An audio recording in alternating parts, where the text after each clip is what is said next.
fish, the insects, the bees, all working together to create a wonderful natural ecosystem.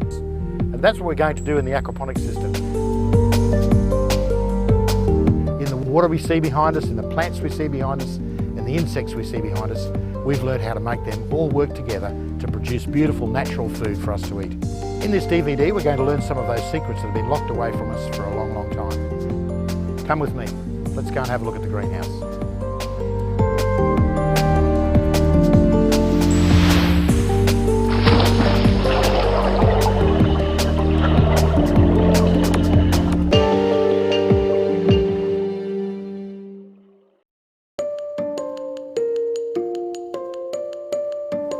I'm just going to show you around our systems today, and so you can see before we get started, we can just show you the different systems we've got working. And these are all domestic type systems that you could have at your place. The first one here, which stretches all the way along here and feeds these grow beds here, this is a 1200 litre system, or about 300 gallon system, has sleepy cod in it and runs these 400 litre grow beds. So follow me around and I'll show you the other systems. Here's a single bed balcony kit. You've got fish in here, of course, one fish tank, one balcony, which is full of nice media, growing lovely plants. Let's go over here to this one. We've got here a 3-bed balcony kit, 3 beds being run by the same size fish tank. This has got sleepy cod and some small barramundi in there. We go further around here to our floating raft system. You can see we've got a fish tank, we've got a filter system, and we've got lots of beautiful greenery growing. And then last of all, of course, we can just focus back on our, what we call our homestead kit, which is our large 4-bed, 2,300 litre tank system, which has been running now for just on 4 years. Very interesting. We'll cover some interesting points, some aquaponics secrets about that just a little bit later on. And I'll show you our seedling growing system. Believe it or not, that's a bit of a mystery to a lot of people. How do I raise seedlings for my aquaponics system? Do I go and buy them, or do I raise them myself? And here I'm going to show you my seedling raising system, which is pretty much foolproof, works really, really well and very easy to maintain. We're also going to show you our domestic floating raft system. We've actually got a great system here, which is just the best way in the world to grow lettuce, and I'll show you how to do that. And here we've got a floating raft system. This bit of stuff is broken, but it will show you. See how plants grow beautifully in a floating raft system. The roots come out and grow in the water. We're going to show you how to do that. Here's another one of our plants, which we'll go into detail later. See the beautiful root system, very healthy plant, lovely lettuce coming on there. Isn't it beautiful? In this DVD, we're going to go way beyond the basics, and we're going to find out the real secrets of making it actually work. In this DVD, we've created some really wonderful animations which will show you the different ways we can make systems work. And you can choose one of them which suits you best for your area. But we'll show you the pros and cons of each system, and you can decide how you want to do it at your place.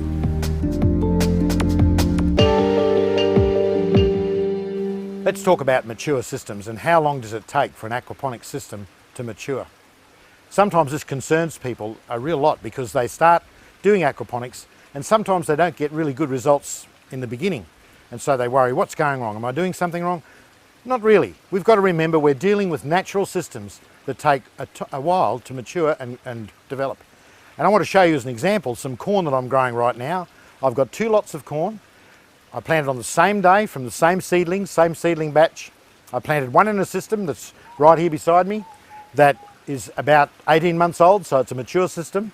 And I planted some more, which we'll show you in just a second, in a new system that the time I planted it was only about 3 weeks old. And you'll see the difference in the corn because of the nutrient availability to the plants. As the system matures, more and more nutrients become available to the plants because the system, the ecosystem that we're developing, the natural system, takes time to develop. See this corn behind us? It's in beautiful condition, lovely dark green colour, and you can see the cobs are coming on. Some of them have even got a double cob on them already. See this one here? Double cob coming already, and the plants are really healthy, they're fresh, and that corn is going to be really beautiful. My mouth's watering already, I can't wait to get to it. And let's go over now and have a look at the other corn, and you'll just see the difference in colour. Now there's no trick photography here. The other corn is growing okay, but you will see for yourself, it's just nowhere near as good. This is our second lot of corn. Remember, we planted it on the same day, exactly from the same lot of seedlings. You'll notice we're getting cobs. Yes, cobs are developing, and don't you worry, we'll eat them. But you'll see the colour of the leaves. It's kind of pale. Even some of these leaves here, if we can get a close of them, you'll see they're striped, which shows a good example of nutrient deficiency. We can still get a corn crop from this, which we will, but it's a good example of a system that's still young and has got a long way to go to develop its full potential. It takes a while for all the nutrients to develop in the system, but the corn is still growing, as you can see, and we've got a variety of herbs around it that are growing quite okay. And in fact, if this was in most regular dirt gardens, you'd probably be delighted. But in our aquaponics system, we've learned to expect much, much more. But I just want you to understand that when you first start with your aquaponics system, it takes time to mature. In fact, some researchers say that it takes up to 12 months for the system to become really nutrient mature and give you constant, consistent results. This is clay pebbles, known in some places as hydroton or just plain clay pebbles. They're used frequently in the hydroponics industry, and some people like to use them in aquaponics, but there is one downfall, and that is if you get windy conditions like we've just had in Brisbane here. We've had terrible dry, hot winds, and you can see this corn has blown over, and I've had to stand it up again and try and push it up straight and put some more clay pebbles behind it. But that's one of the disadvantages of clay pebbles. Because they move around so easily, tall crops fall over if you get a little bit of wind. And even if you don't get wind, I've grown tomatoes in the past in clay pebbles, and when the bush gets a little bit heavy with fruit, next thing, over it falls. So it's not good. The advantage of clay pebbles, of course, is that they're very easy to work with. They're so nice on your hands. You can easily plant and replant into them, and some of the lady folk like that feature about them.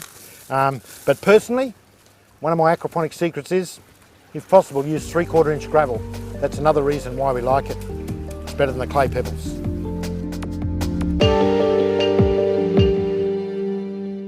We're working now around the base of this wonderful pawpaw tree, and I just want to show you once again what it's growing in. 20mm or 3/4 inch gravel. Look at that. You wouldn't think anything could grow on that, would you? And unfortunately, that's what happens. People come to me and they say, what media should I use? And I tell them, 3/4 inch gravel. But they leave here and they think, silly old cow, nothing will grow in that. So they go off and they get sand, or they get 5mm gravel, or they get some other diabolical mixture that they think will go well.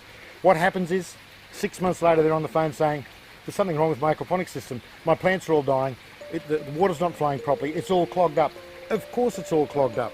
We have to have a system that operates on zones.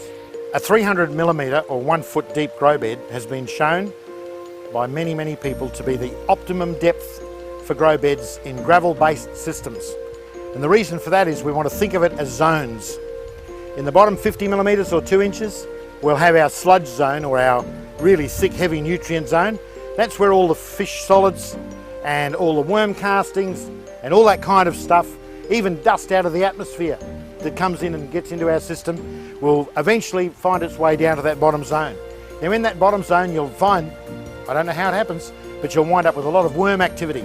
Garden worms get in there, and when the bed is flooded, I guess they must come up to the surface. I don't know what quite they do, but I know there's a lot of worms in the system, and they get in there and they do their thing that worms do on that 50mm zone. Then we have about a 150mm zone, or about 6 or 7 inch zone, where we have the growing zone, the root zone as we call it. And that's where most of our roots occupy that space. Of course, some of them go down into the lower zone, of course, the deep-rooted plants. And then the top 50mm or 2 inches is our dry zone. We really don't want the water to flood any higher than that, because we want to make sure we have a minimum of water evaporation, and we want to have that dry zone to protect the plants. Our top 50mm, of course, is important to prevent algae growth. If we were letting the water flood right to the surface all the time and wetting this, with sunlight on it, we'd get a lot of green algae growth. Now, algae is not good for the system because it robs the system of nutrient, because it needs food to live. So it will rob the system of nutrient that could otherwise be growing plants. It will also rob the system of oxygen, remember, because every time that bed drains right down rapidly, what happens, the air is sucked down through the coarse gravel, and oxygen is delivered to the roots of the plants.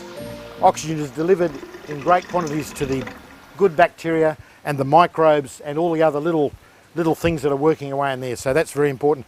That's why we want to keep the top dry. So your grow beds, when they're operating correctly, should always be dry on top. We dig down only just a few millimetres, just an inch or two, we start to come across moisture, and we start to come across the roots of the pawpaw tree, and we see this beautiful system. And there's a giant worm. Have a look at this. There you go.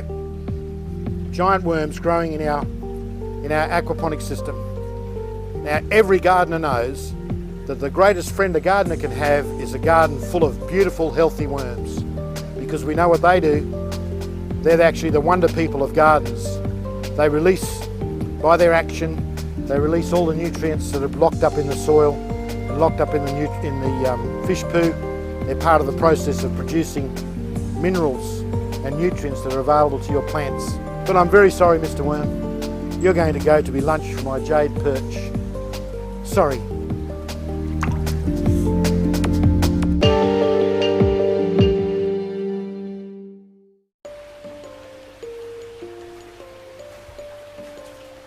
In aquaponics, we need to make use of all our space.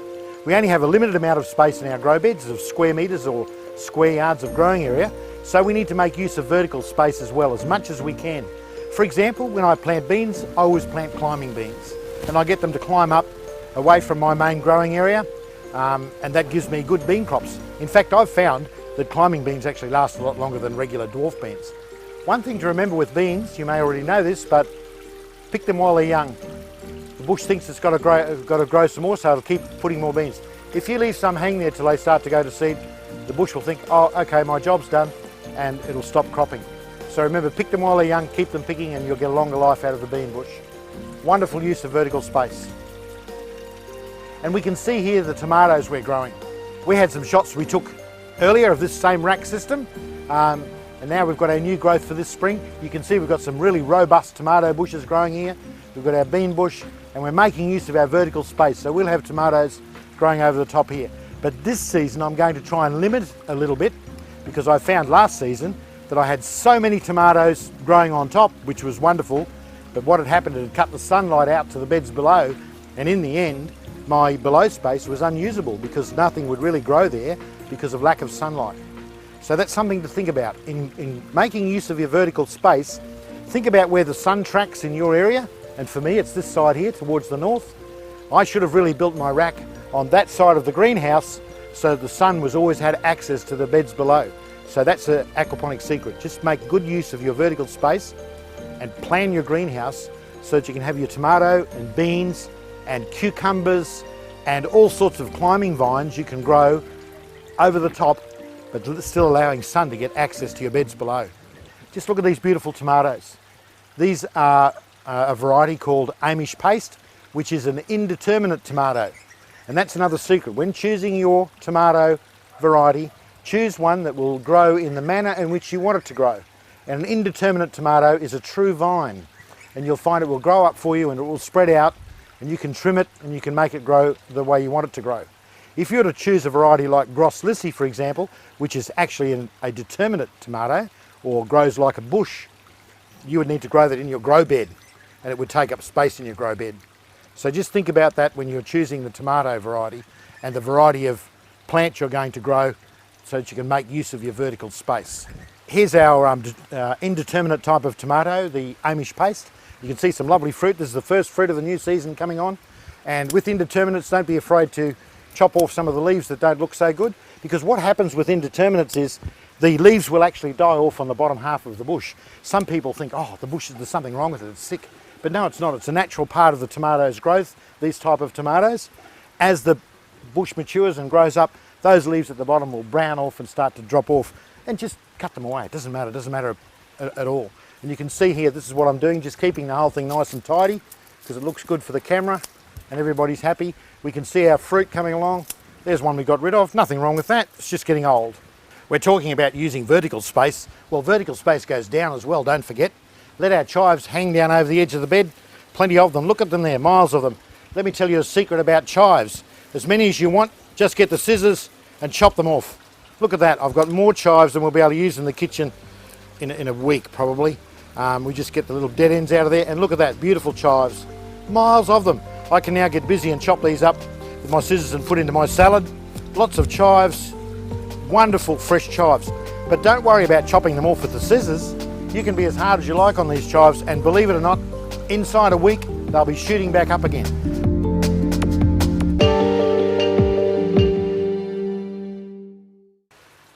Spraying our veggies to keep the bugs away, a good tip is to use molasses.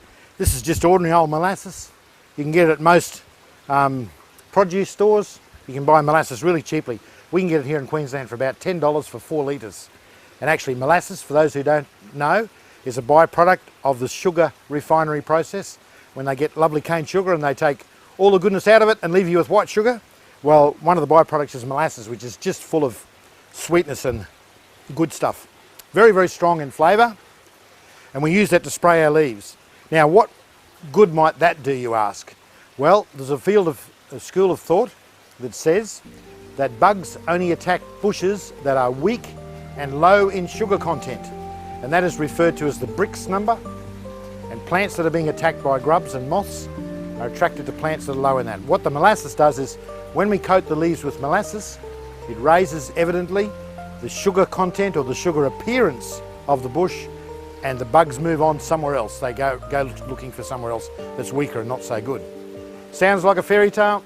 No, it's not, because I've been doing it now here for some weeks to my silver beet that has been badly attacked by moth and laying grubs, and I can tell you I've just about beaten it by just spraying molasses twice a week. So I'll show you how to do it. A wonderful thing about using natural products to control our insects is that we don't have to be too precise or worry too much about the measurements, because we're using something that's actually quite harmless. And that, with molasses, we can do that. And we can use it as frequently as we like. We don't have to worry about measuring it or worry if we're poisoning anything. It won't harm the fish. It won't harm the good bugs like lady beetles and that sort of thing. It's just a repellent. You can think of it like a repellent. So I'll just show you how imprecise you can be. We'll just pour some molasses into our container here. That's probably about 2 tablespoons I've put in there. We'll give it a bit more, just to make sure of it. The only trouble is I've found if I do too much, the tomatoes wind up with a little bit of a brown molasses stain on them, but that doesn't matter. Washes off easily.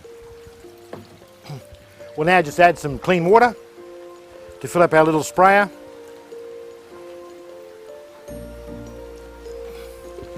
And we'll just add just a touch of good quality household detergent, just a touch, not too much. And that's just to make the mixture spread on the leaves and stick to the leaves nicely. You wouldn't want too much detergent, I emphasise that, because if you put too much in, you're going to create a problem for yourself in that the detergent will become dominant in the mixture, and you don't want that to happen. You just want just a touch of it. So I've used just a touch of it there, and now I've got my sprayer ready to go. See, I give it a bit of a shake around because that molasses is very water soluble, but you need to give it a mixed. And we pump up a bit of pressure, and away we go. See, I'm getting really great coverage there of the leaves. Isn't that terrific? They're totally saturated with molasses. Remember, I can't possibly do any harm to my plants doing this. I'm just coating it with a smelly sugar coating. A smelly sugar coating, and that's very important. Totally harmless to me later on. If I were to pick these leaves this afternoon and put them into a stir fry, there's no way that this molasses could do me any harm or my kids any harm, and it's very water soluble. And we're just going to finally beat all these rotten little bugs that we've got here that are eating up our silver beet. Sea Sol is also actually a very useful foliant spray in the control of insects and also in adding some nutrients to your system very early in the piece. For those of you who live in the Americas or in Europe, if you can't get this actual brand, just look for a naturally produced seaweed extract to use. And I think maybe it works because of the smell of it, because it is a little bit smelly, but remember it's loaded with minerals and good stuff that the plants will absorb through their leaves anyway while you're doing it. Now bear in mind, when using natural remedies like this to try and control the bad insects that come into our garden, they are only a control mechanism. They don't actually kill the bugs or do anything like that, so you have to spray quite frequently if you have a problem. And don't expect that the bugs will all drop dead straight away, because they won't, but you'll be able to control what happens. I've reached the point with my garden where, quite frankly, I don't mind sharing a little bit with some of the bugs, because that's nature, that's natural. You're going to lose some of the leaves of your silver beet and other green leafy vegetables, but that's fine, because the vegetables have been grown without any poisons and without any artificial fertilisers, and for that I'm prepared to share a little bit with the bugs. I'd just like to show you some sleepy cod. Now these are native to North Queensland and to Southern Asia, Singapore and Borneo and all through that area. Slightly different genesis, but pretty much the same species. And we've just got a couple here. In fact, we've got 80 in this tank that are now 2 years old. They were 2 years old in August. And I'm going to keep them for another year yet before I start to eat any, because they're a very slow growing variety. But all that I've read everywhere, and every report I read, is that they're supposed to be the best freshwater eating fish in the world, bar none. And that's commonly reported, so I'm really looking forward to it. But I'm going to be patient and wait till they're another year older. But I'll just catch some and just catch one and show you what they look like. Here we got one here. What a beauty. Let's have a look at him. Who wouldn't love that face? Sit still, good boy, eh? What a beautiful fish. And he's starting to get some weight on him now. My guess would be that he's about, he feels like about 1 pound or 500 grams to me in weight. Quite heavy. Body shape, you can imagine the beautiful fillets will get off that. What a lovely specimen of fish, hence the name Sleepy Cod. See how tame they are?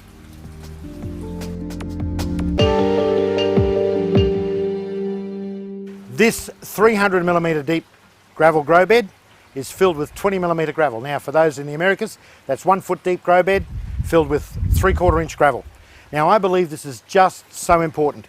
This particular grow bed and the ones around me are now 4 years old. They've been functioning for 4 years. This is a wonderful, mature system. We started this whole DVD with the plan of showing you how nature works for us in an aquaponics system. And I just think that this is something that simply cannot be overlooked. We talk a lot in aquaponics about the two good bacteria that convert the ammonia to nitrite, and then another bacteria that converts it to nitrate. But really, there are just two pieces of bacteria. There are hundreds of wonderful good bacteria that are working in a natural system that we've created with an aquaponics system. Quite frankly, there are bacteria at work that we just simply don't understand as yet. But one thing I do know, that in a well-balanced, mature system, we get amazing, consistent, remarkable growth results. And I know from experience that these vegetables that we grow are just so good for us to eat because we've created them in this natural environment. You could get the best garden and go to a lot of trouble with mulching and all that sort of thing. We're doing this in this aquaponics system, exactly the same thing. Now I'm going to dig down in here, so I'm going to dig a hole down here and show you what it's like. Now remember, once again, this is a 4-year-old grow bed. We can see all the wonderful stuff down in here. The water's still draining down on the drain cycle. And look at all this gravel. See all this stuff on my hands? Guess what that is? Fish poo and worm castings that are part of this natural system. Because it's made of 3/4 gravel, all these worm castings, fish poo, and all the other things that are happening in there with natural bacteria and microbes, it's got plenty of space to work. It isn't clogging up. There's no evidence of it clogging up. And it's been going for 4 years. Don't you think that's just fantastic? You couldn't possibly grow the kind of things we grow in these systems in a system that was not working with all those bacteria, microbes, and other things that we just don't know so much about. Look at that. Wonderful, wonderful nutrient. People would pay big money for that to be able to buy it at a garden shop. Just imagine it.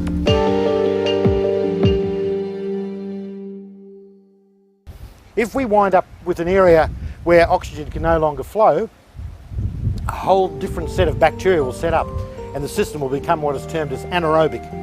In other words, there's a complete switch takes place. The good bacteria that we want to do the job for us disappear because the conditions are not right for them, there's no oxygen, and a whole different set of bacteria take over the bed. And you'll wind up with a bad bed. The first hint you'll get of that is that you'll start having pH problems.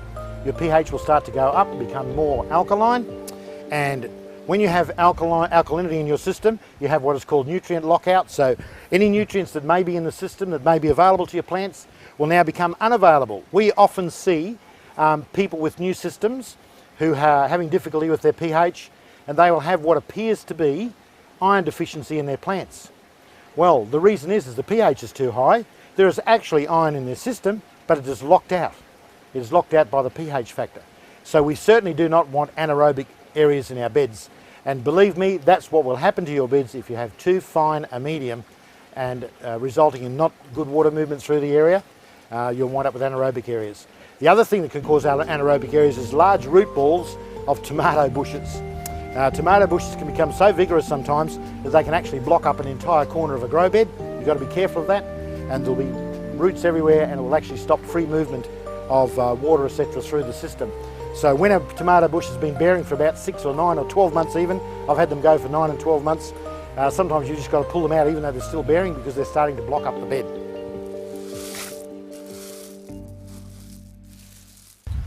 Look at this pawpaw tree behind us, growing in another one of these 4-year-old grow beds. It's been there now for 13 months. We planted it last September, in the middle of the second week of September. We're now in the second week of October, so it's 13 months old. We've grown the most fantastic red pawpaws on that. We've got another one growing beside it in another one of our 4-year-old grow beds. Because quite frankly, for me, the mystery I'm yet to solve totally is I want to be able to grow fruit trees as well as green leafy vegetables. And I believe we've done it here with the pawpaw tree. I've got a good old friend, he's an old pawpaw grower from way back from North Queensland. And he come and told me that just simply, we could not do it. We simply could not grow pawpaws in this environment because pawpaws evidently don't like wet feet. You've heard that expression, I'm sure, many, many times. Oh, you can't grow that plant, it doesn't like wet feet. Well now, a more correct thing to say would be that the plant does not like lack of oxygen around its roots. If we're running a flood and drain system, where we flood the bed, we drain the bed, we flood the bed, we drain the bed, what we're actually doing is delivering water and nutrient every cycle, and we're delivering loads of fresh oxygen every cycle. So plants that just should not grow in this environment actually grow extremely well. Why? Because they're getting all the nutrient they want, they're getting all the water they want, and they're also getting all the oxygen they want around their roots. That's how come we've been able to grow pawpaws successfully. It's my personal belief that we'll be able to grow almost any fruit tree that we want.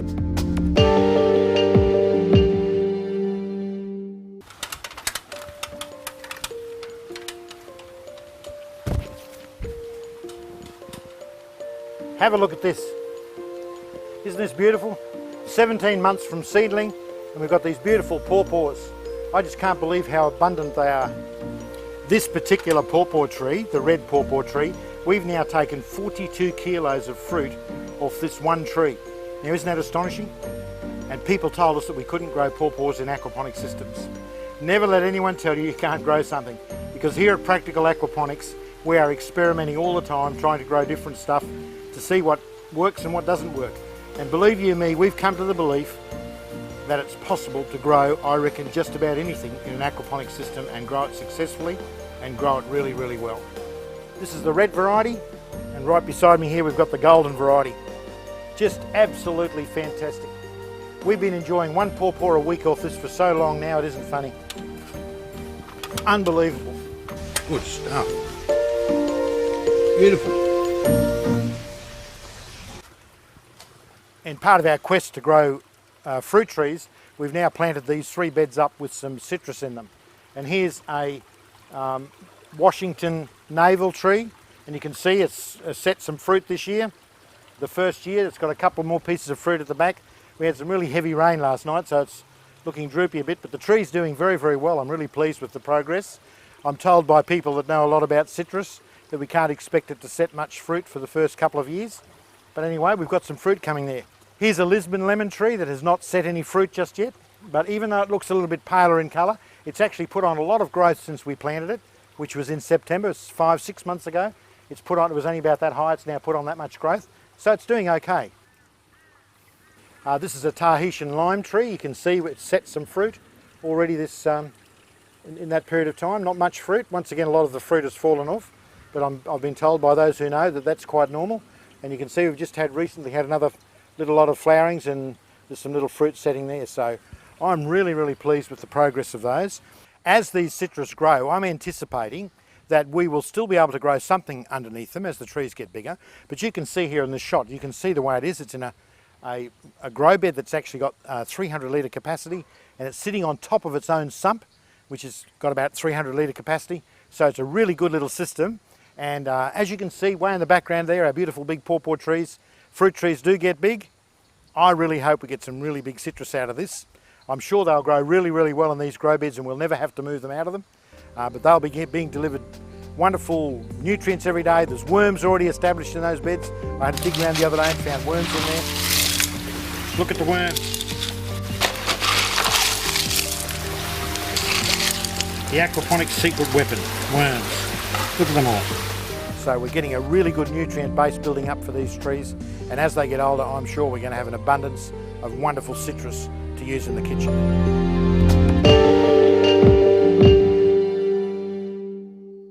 We're going to show you some secrets on how to fine-tune your system. When you're 6 months down the track, how do you keep those fish alive? How do you get the next batch of fish started in my system that I've already got? We'll show you some really innovative and low-cost ways of doing that at your place. So come with me and I'll share some more secrets with you. This is an important part of keeping new fingerlings really healthy. And that is to weekly, when you first get them, weekly, put them in a salt bath. Now right here I've got my what I call my hospital tank, which is where I isolate any new fish to begin with. And I've filled this tank up to about 50 to 60 litres of water. And I'm going to make a salt bath to put the fish in, just a 1 hour salt bath. And I'm going to salt the water at the rate of 1 kilo per 100 litres of water. I've already measured out the salt. You can just see the amount of salt. This is one half of a kilo into 50 litres of water, or about 1 pound of salt. So we're going to mix that with some fresh water, and we want to dissolve all the salt first. And this salt is just swimming pool salt. It's nothing special. If you want to go and buy aquarium salt, you can. So we'll just put some fresh water in there and we'll stir it around until we dissolve the salt down to a liquid form. And then we'll add it to the hospital tank, and we'll stir the water up a bit to distribute the salt around in this lovely fresh water we've got. Now we'll just go over that again. The ratio of salt is 1 kilo of salt per 100 litres of water. And this is our salt bath mix for our fingerlings. Now I'd recommend you do this when you first get the fingerlings home. You'll salt bath them immediately. Now the effect of the salt bath is really quite amazing, because for almost all freshwater fish are very tolerant of salt in short doses. All of our Australian natives can quite happily live in salt for a while, and this particular ratio has been proven and tested. In fact, it was given to me by a very well experienced hatchery person, so I know it works. I've been using it for some time myself now, this formula, and it's a great way to make sure your fish are healthy. What the salt does is it actually helps recoat their membrane, the mucous membrane that is all around the body of the fish, which is actually their natural immune system. It also gives their gills a clean. If there's any parasites or anything wrong with their gills internally, the salt will clean it out. Now it's important to understand that the salt works because of the shock factor, because they're in fresh water and suddenly they're in salt water. And when we've done the bath, we take them back out and they go back into fresh water again. And that shock is important, because that's what kills the parasites. Because some of the parasites, if they've gotten into the gills of the fish, are actually in themselves salt tolerant, provided the change is slow for them. If it's a rapid change, the parasite can't handle it. So it's a very important thing to do. Now I'll go and get the fish. We've got some barramundi here, and we've got them in a basket, and we'll have a look at the hanging basket. Here we've got our barramundi in 2 different kinds of baskets. We've got them hanging in another fish tank. This fish tank, by the way, has got over 100 jade perch in it that are pretty much ready for harvest actually, and about another month I'll start harvesting those. And what a splendid idea. This idea was given to me by a client of mine who was moving away from his house and needed to get rid of his fish, so he rang up to see if I'd take them. When I got there, he had a hanging basket in his fish tank just like this. And it's one of those ideas, as soon as you see it, you think, why didn't I think of that? What a fantastic idea. These are just rubber foam rods that you can buy at Clark Rubber or any of those kind of shops. I think it's about $4 for a metre. And a laundry basket that you'll get from a hardware shop or a kitchen supply shop. You need to choose a basket that's got small enough holes in it, of course, that the fish can't escape from. And then in the bottom, we'll show you, you just drill a few extra holes so there can be water flow. See our little barramundi in there? There's about 70 of them, and they're doing very, very well. And whilst I've been doing these salt baths, I have not had any losses of fish at all. So I'll quickly just take it out of here, and I'll take it round the other side to the hospital tank. Here we go.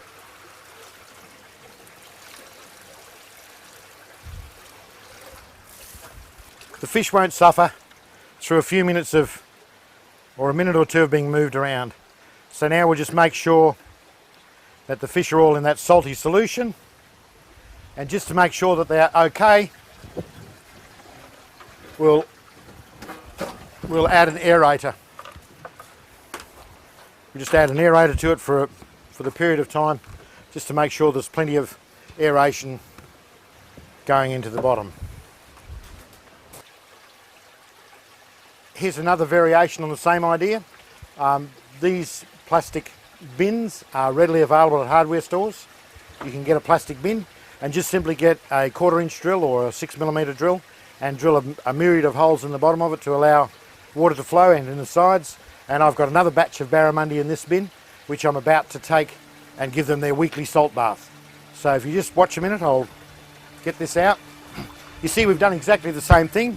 We've put some floaty logs on the side. We've just drilled some holes and put them on there with some cable ties or zip ties.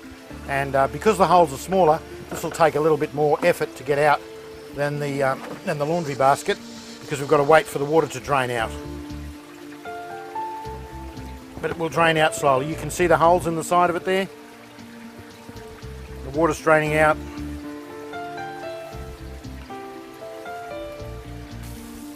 Another batch of barramundi to have their weekly salt bath.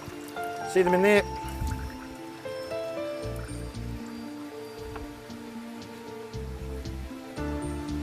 There we go.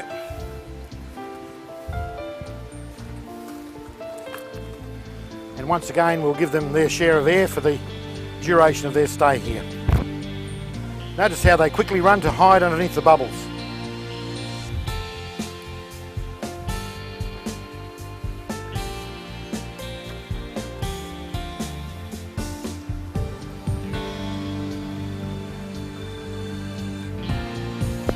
Okay, time's up, so we'll put this batch back in the main tank. See them all healthy as anything.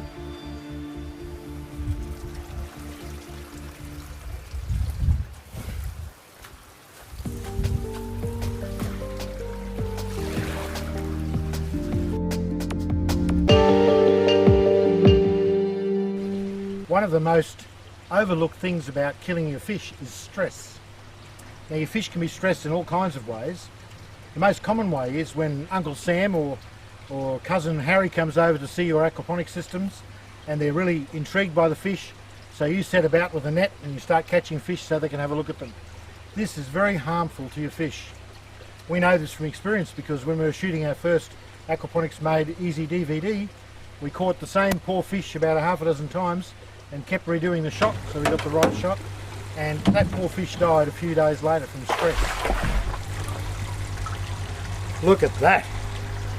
That's a beautiful silver perch, weighing about 1.5, 1.7 kilos. What a beautiful specimen of a homegrown fish. Woohoo! Come on, baby, be careful. And it's the same with us humans, really, when you think about it. If we live constantly under stress, we get sick and we die, and it's the same with our fish. That's why we advocate, really, it's not a good thing to be poking at your fish or interfering with them too much. They're much happier if they're kept in semi-darkness, and if they're litters over the thing and they're not too much interfered with. We just notice in our daily feeding of the fish, if I come there and I'm the same person that comes at the same time every day to feed the fish, they're quite happy. But when there's visitors peering in, the fish noticeably go and hide in the corner. They know, and they're stressed, they know there's a stranger there. So try and keep the stress right down to your fish, because stress is a killer. Fish are much happier living in semi-darkness with a nice cover over their tank and not being interfered with too much. Keep it to a minimum. Your fish will live much longer, and when you finally get to eat them, they'll taste a whole lot better.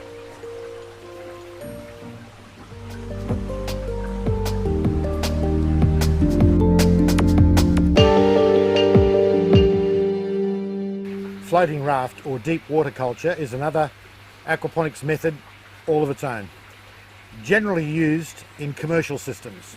The reason we do that is because it gives us ease of harvesting and ease of planting for your labour.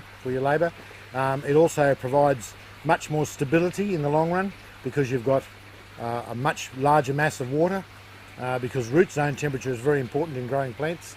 So the larger the mass of water we have, the more likely we are to have stability both in pH and in water temperature. So we've been running this trial system here for about 9 months now. You see here we have our traditional fish tank, which houses about 30 jade perch in this case. The water is just simply pumped up by a pump into this filtration system, which I'll show you.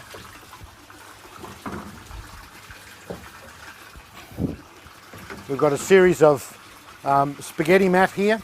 The water comes in, you can see these are coming in through aerators, venturis, which are putting a lot of nice oxygen into the water, and the water flows slowly through these.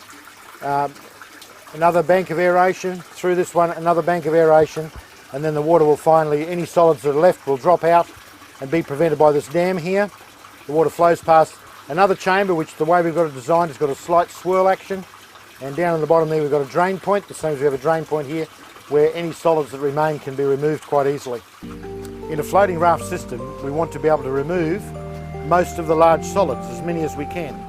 And the reason for that is because if there are suspended solids in the water to any large degree, what will happen is those suspended solids will adhere to the roots of the plants you're trying to grow. Whilst that may appear to be a good thing initially, what it does is it actually blocks out the oxygen supply to the plants. Because remember, the roots of the plants are totally immersed in water in this system. We're just about to add some lime to our floating raft system to buffer the pH, to bring the pH up. And here we've got a handful of we've put into the chamber, and we'll just watch the progress of it through the filter chamber. Now this filter box that we manufacture has got going through it at the moment 7,000 litres of water per hour. That's the amount of water we're pumping through it, which is quite a high volume for a small filter box. And see how slowly it's moving. And this is the point. Because the water, even though there's a big volume of water coming in, the water is slowed right down as it passes through these filter things, and that allows the time for the solids to drop out into the various chambers. And by watching the progress of the lime through first of all the 3 banks of filter medium, and then into the dropout zone, and then finally into the final dropout zone, you will see just how slowly that actually moves through this filter box. And of course, with the water moving through quite slowly like that, it will help any solids that are in there, suspended solids that don't get picked up by the 3 filter banks. It will help them to drop out and drop to the bottom of the chamber, the first chamber. And when it's in this chamber, see how it's already dropped to the bottom, and now we can start to see the lime moving up the side and coming up the side of the dam. You can see that nicely, now spilling over the side. So that's what happens to our solids. Any solids, suspended solids that move through the system, that manage to get through our 3 banks of filter, drop out in this dropout chamber. You can see distinctly how that happened there by the visual of the lime. And now it runs finally into our final mixing chamber and out. And that's important because we're trying to remove as many of the solids as we possibly can for our floating raft system. On some systems we've installed for customers already that are quite a bit larger than this, we've actually banked these and had a bank of them operating and putting 15 and 20,000 litres of water per hour through them. Very, very effective filter system. Here's a good example of a beautiful oak leaf lettuce that's ready for harvest. And I'll just pull this out and show you. This is the beautiful part about floating raft systems. It's really very easy to remove the plant. You can see there we've got a root system underneath. A few little leaves that we don't want, we'll pull off. And there we have, slightly discoloured, which shows that we're not probably getting as much of the solids out as we'd like, but still, as we can see, the plant is very healthy, beautiful, certainly of marketable size, lovely oak leaf lettuce. So the good part about this is we can replant it with great ease. We just put the roots back down into the hole and wriggle the plant down into the system, and there it is, replanted. The plant won't even know it's been out. I'm going to lift this whole tray up and just show you what's underneath. You see all the roots of the plants there hanging down?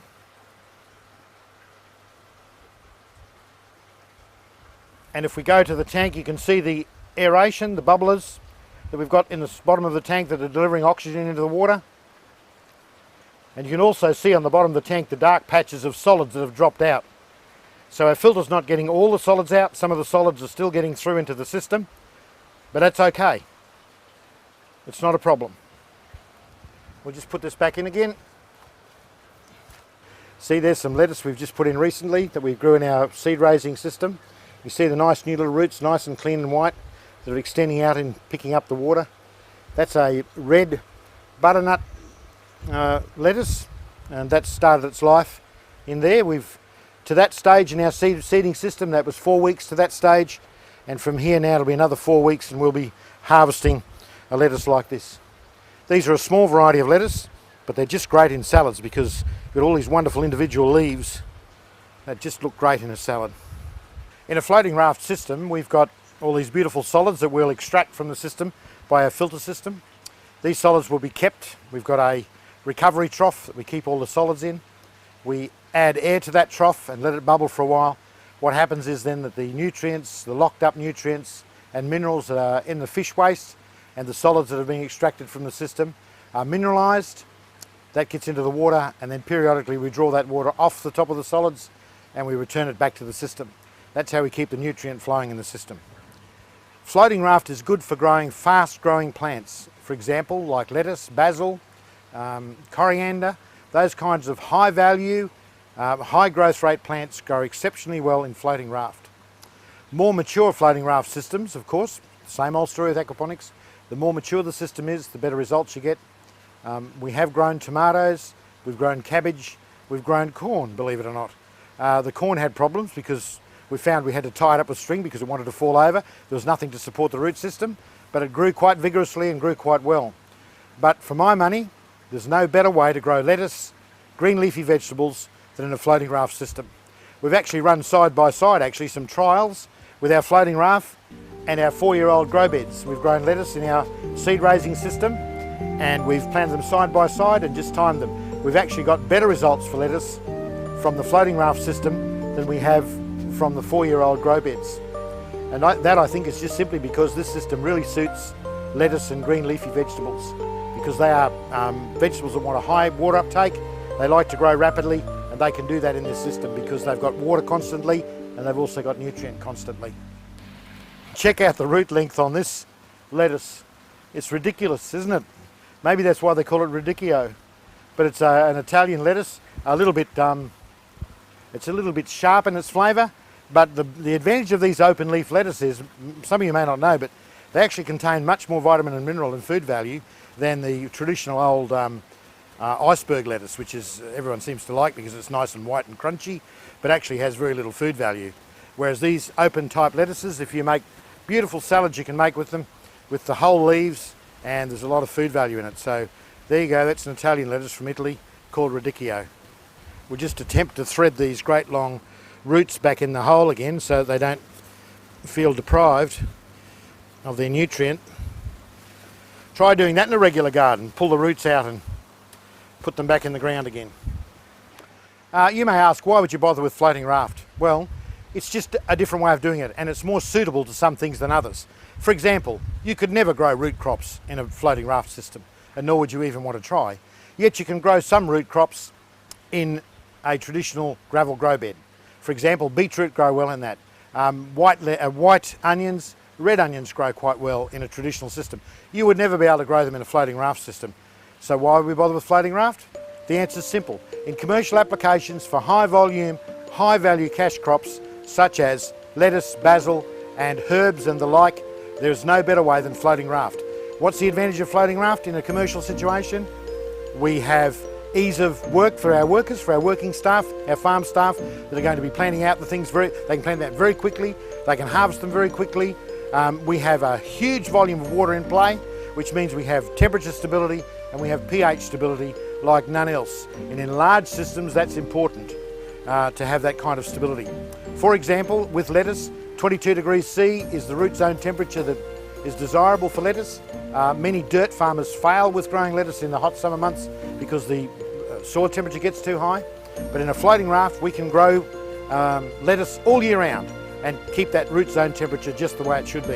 An enormous advantage. One system we did recently had a 36,000 litre volume, only a small system, but for that volume of water it takes a long time to change the temperature, it takes a long time for the pH to change if it does indeed want to change. So they are the advantages of floating raft. Really, in most cases we would only recommend it for a commercial system, but if you want to do it at home, go right ahead. You'll grow more lettuce than you know what to do with. In a floating raft system, sometimes it's just too hot, like it is here in Queensland right at the moment at high summer, for us to successfully grow lettuce. So we've turned over some of the beds to growing duckweed. And duckweed, as you may or may not know, is just the most wonderful food for fish like tilapia or jade perch or silver perch, because there's lots of websites you can look up and do some research on duckweed, but it's just a wonderful food. Look at that, huge volumes of it. It actually doubles its volume every 2 or 3 days. And in an aquaponic system like this, we've got lots of nutrient coming through the system. The water is slow moving. It's absolutely ideal for growing duckweed. And have a look at that. We're going to start harvesting this stuff pretty soon, and we'll save it up for winter for a fish food. We'll freeze it down into little blocks. There's quite a bit of weight there. Beautiful fish food, look at that. I'll squeeze the water out of it, and there we've got a lovely bunch of green feed for our fish. 40% protein, and of course, naturally enough, it would have picked up all the minerals and elements that are flowing through our water. What a wonderful thing. This particular duckweed tank is not doing so well, and the reason is immediately obvious. Because of the way the water is coming into the tank, there is water movement on the surface, and duckweed does not like water movement on the surface. Whilst it likes water movement to be going through the tank, if we've got surface water movement like we can see here, the duckweed will not grow anywhere near as quickly.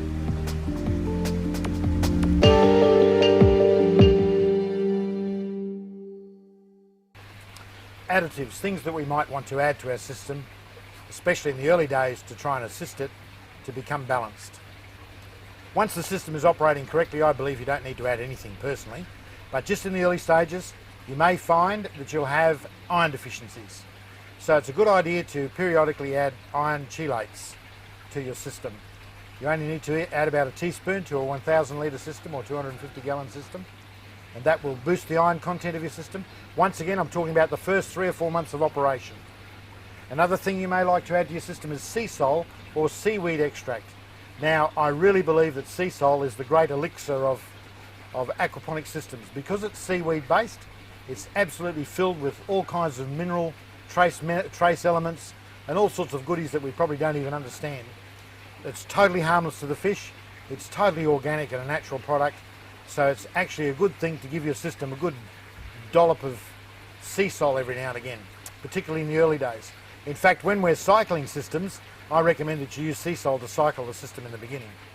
We actually supply a mineral additive with our kit. It's a rock mineral, it's just a rock extract, and it's made up of coal fines and rock, and it's pelletized, and it's a good thing to add to your gravel grow beds or your floating raft system, the filtration system, to add some minerals to it in the early stages to get it all going. So that's part of the other thing that we provide. Around the world there are various kind of rock minerals you can get, which if you really want to, you can start to add them to your system. I've always used it and advocated, but I must be honest, I really don't think it's all that necessary. I really believe that sea salt will do the job for you, or a good quality seaweed extract that you can get locally will do the job for you without a problem. And apart from that, there's really not much to add, except when we're trying to adjust our pH, and that's another subject altogether.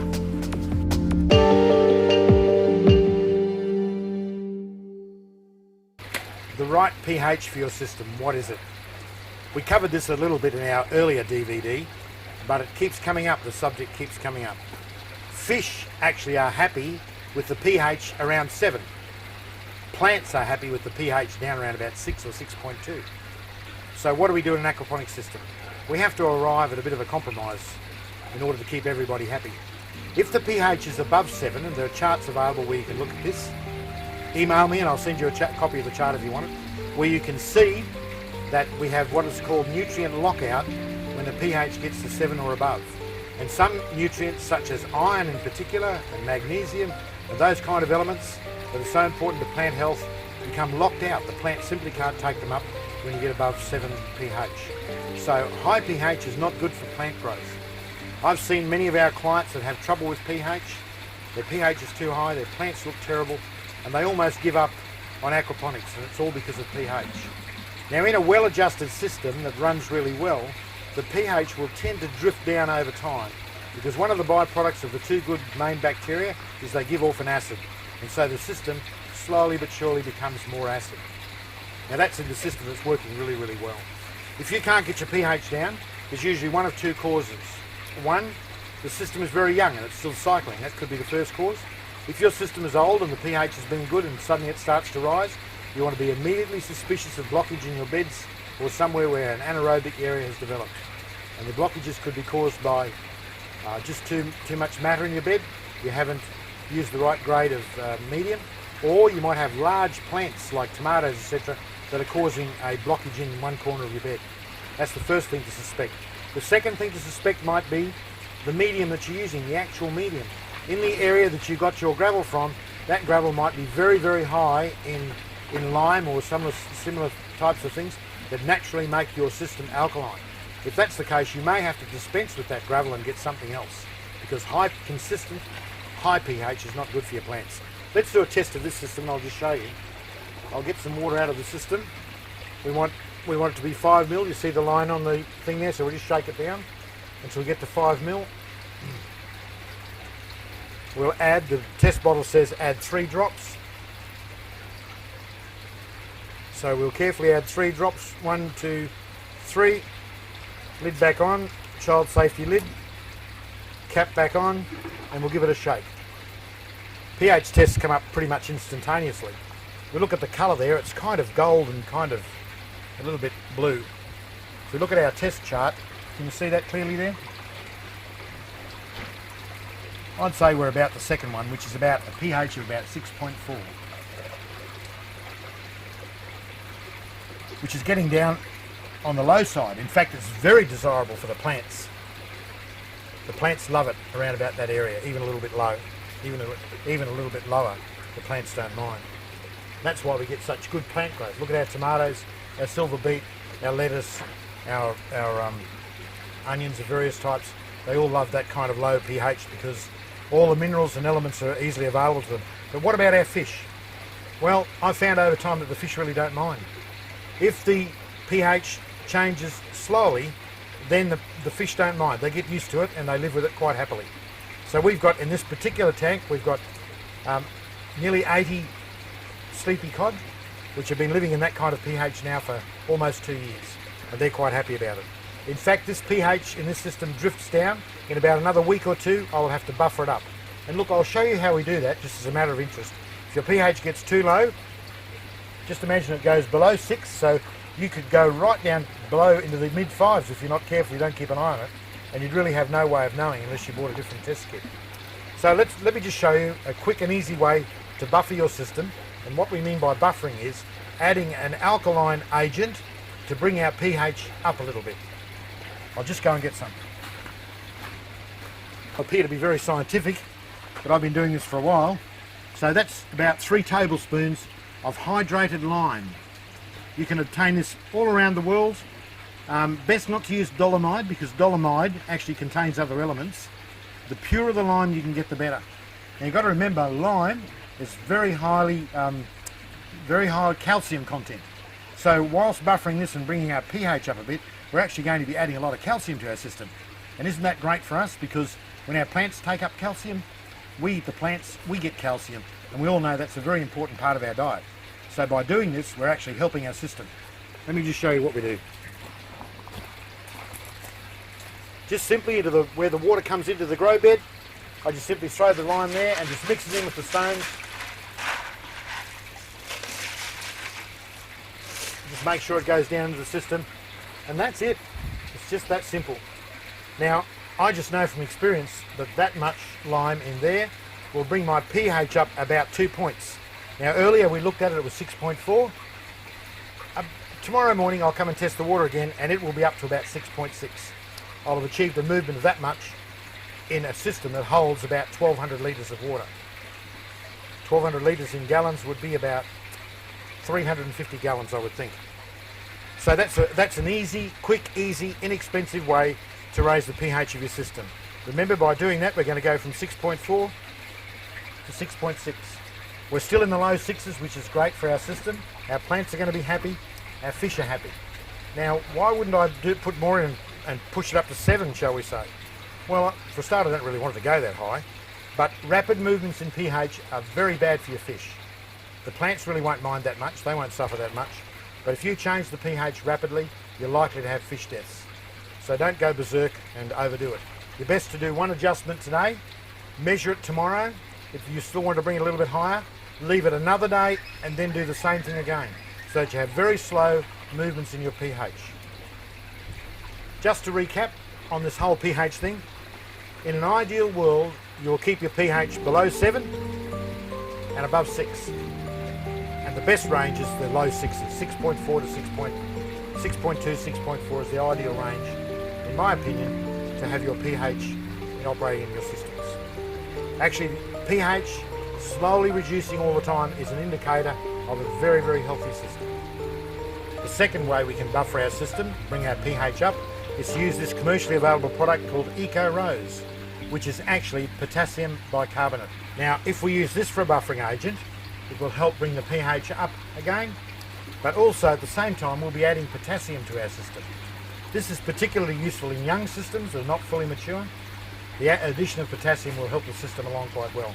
And this is in quite a natural form, and we can use this as a foliant spray, or we can mix it up in some water and we can just put it directly into our grow bed like we did before as a pH adjuster. Only one word of caution, don't use it too closely to using lime. I'm not a chemist, I don't understand why, but evidently it doesn't work too well together. Remember too, also potassium bicarbonate or Eco Rose is very useful as a foliant spray to help minimise powdery mildew and other mildew and fungi type problems you may have in the garden. So that's a good one to remember. Eco Rose or potassium bicarbonate. A third way we can buffer our system is using bicarbonate of soda. You can buy that commonly anywhere in supermarkets usually, and bicarbonate of soda is a quick way to buffer a system up again to make it more alkaline if it's too acid, but it has no real value to the system in any other way.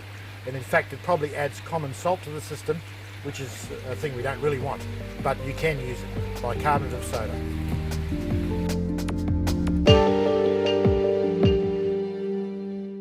We're going to talk about how to plant seeds and get your own seedling supply. It's actually much easier than you think. You might think, oh, that's pretty elementary, everyone knows how to do that, but you'd be surprised how many people have trouble raising their own seedlings. Hence you see a lot of shops selling seedlings because people just don't know how to do it. It's pretty easy really. We've got a method here which we believe is pretty darn good. We've got this tray with a whole lot of holes in it. We've got a tray below that which has water in it. The water we use, by the way, is out of the fish tank system, so the water is nutrient-rich fish water that we put in the bottom of the tray. The medium we use is vermiculite. We just fill in with 3/4 full of vermiculite, a coarse grade of vermiculite. As we put the vermiculite in, you'll notice that, see the light colour and see the dark colour, you'll see it change colour. And what's happening is that is attracting the water up into it from the tray below by capillary action. You see how dark they've gone? That's because they're now nice and moist. Now that's a good thing. You watch, these ones will change colour gradually as we put the seeds in. These are oak leaf lettuce seeds, lovely commercial seeds. They're specially pelletised like this for commercial purposes because the seed is then encapsulated, and we don't waste any seed. We only use one seed per planting. So we'll just see how we go with this. We'll just drop one seed, one seed, one seed, one seed into the centre of each one of these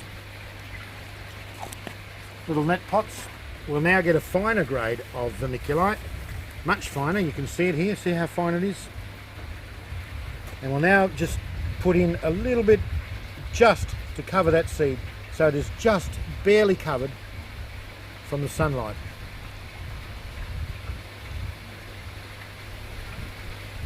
There we go, that's it. That's all we have to do. And you can see here the result here of some seeds that I did, oak leaf seeds that I did 5 days ago.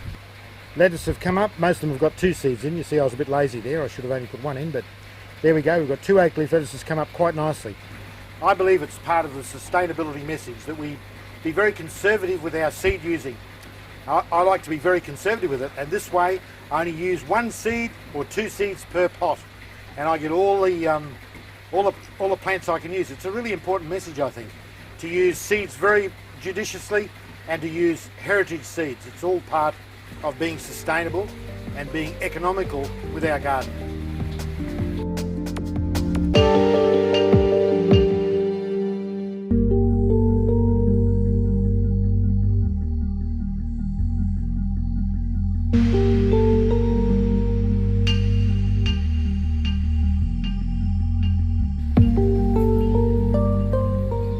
aquaponics for profit. This is the part you wanted to hear, I'm sure. How can I make money from aquaponics? Behind me here I've got a classic hydroponic greenhouse that's been running successfully for a number of years, and they've decided to change over to aquaponics. Why? I'll explain that to you one thing at a time. There are a number of terrific advantages by going to aquaponics in your hydroponics project.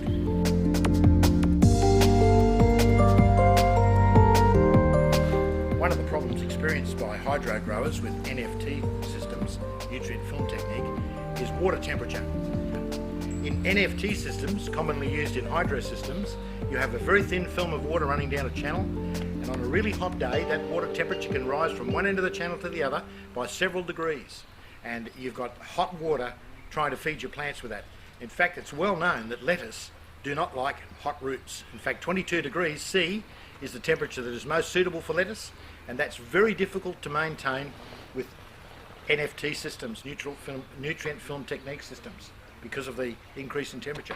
But with DWC systems, deep water culture, we've got a much larger mass of water, and as we know, water is very stable in temperature. Actually, it's hard to make it move up or down.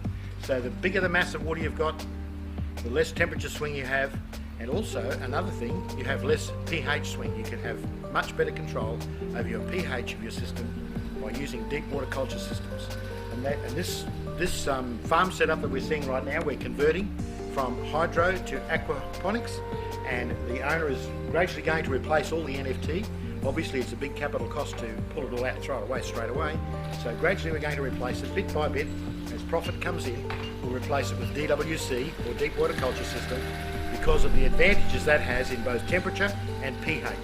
And the advantages are significant, which means more money on the bottom line for you, the farmer. In running an aquaponics system for profit, I've got a secret for you, and you may not like it actually, but the main game is not the fish, the main game is the plants. Most of your profit will be derived from the plants that you grow and sell. The premium organically grown plants are where the money is. The money is not in the fish. The fish will give you a nice bit of cream on top of the cream cake, as the saying goes, and you'll make some nice tidy sums of money from the fish, but it's not the main game. Most people that get involved in aquaponics get a little bit excited initially and imagine all these fish they're going to sell. Well, that really doesn't happen. You do sell fish, but that's not the main game. The reason is that plants, you can start with a lettuce crop, for example, and no longer than 8 weeks after the day you start, you can be selling a finished product in 8 weeks. Whereas fish are going to take, depending on species, the very earliest 7 months, and some species might even take 2 years before you net a profit from them. So as you can see, in doing aquaponics for profit, the main game is the plants. So let's concentrate on the plants a little bit and see how we can make money out of the plants. This particular greenhouse has 5,000 holes, as the terminology goes. That's holes in the NFT channel, as you can see them there behind me. The number of holes we have is 5,000. Theoretically, that means we can have 5,000 plants growing at any given time. But in actual fact, that's not the whole story. Because with lettuce, for example, which we use as a benchmark crop to talk about, lettuce takes 4 weeks to grow from the time you bring the seedlings into the NFT to when you harvest. So if we have 5,000 holes, but for the sake of mathematics, let's say 4,000 holes, that means we can only harvest 1,000 lettuce per week out of a 4,000 hole system. We're rotating our crops correctly so that every week we take off 1,000 lettuce. Every week we have to have another 1,000 seedlings to go into those holes to replace them straight away. If we're doing deep water culture, the same rules apply. We need to have a specific number of holes, and we need to rotate our crop in that manner. I'm very reluctant to predict income levels because that's dangerous, because for different parts of the world and in different marketplaces you'll experience different prices for your produce. But right here in southeast Queensland, it's quite possible and very easy to obtain $1.50 per lettuce for well-grown organic style lettuce. In fact, that's the bottom of the price range. We've had some clients that actually are offered up to $3 for their lettuce per lettuce. What we've got to remember is we're producing in these systems premium quality product. We're not just growing them in some old back paddock somewhere and selling them in the Brisbane markets for the lowest possible price. We're selling them as premium product to a premium market. So we can expect, if we're going to harvest out of this one greenhouse alone, quite conservatively, we will harvest 1,000 lettuce a week, week in, week out. That's with one operator working by himself, $1,500 per week gross income. That's from your lettuce alone. Physical labour on a daily basis would just simply be coming to work, checking that all the pipes are running, the pump's running, everything's going fine, and then harvesting your lettuce. Now whether you do that on 1 day per week or whether you do some lettuce every day per week will depend on your own particular market strategy. But over the week you have to harvest 1,000 lettuce, and over the week you have to plant out 1,000 seedlings. We have got some growers already who are reporting to us that that represents about 2 hours work per day once they're well organised. Obviously initially you'll have to put a lot of effort into it, but once they're organised it's about 2 to 2.5 hours work per day. Now that's not a bad way to make a living.